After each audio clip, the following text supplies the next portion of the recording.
Chapter in the billion-dollar scandal surrounding the EHealth program. The CBC's Laurie Graham joins us now from the Ontario Legislature. So, Laurie, just take us through the highlights of the Auditor General's report today.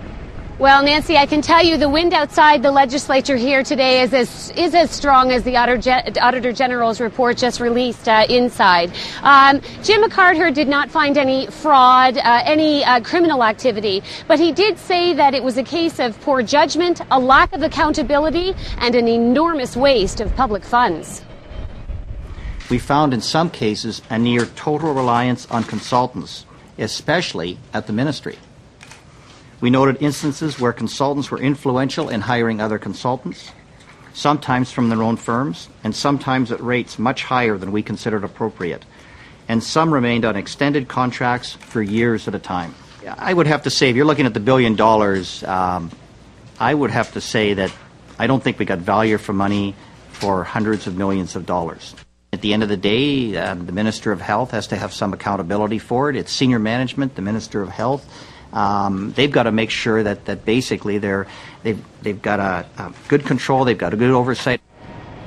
And Nancy, the Auditor General says major changes need to happen in order for the electronic records to get online by 2015, for Ontario to meet that deadline. Now, I know he was asked this question during his news conference, and it's, I guess, the question everyone's asking. How did this happen? How did a project that was ambitious and, by all accounts, a vital part of modernizing health records in the province, how did it get off the rails?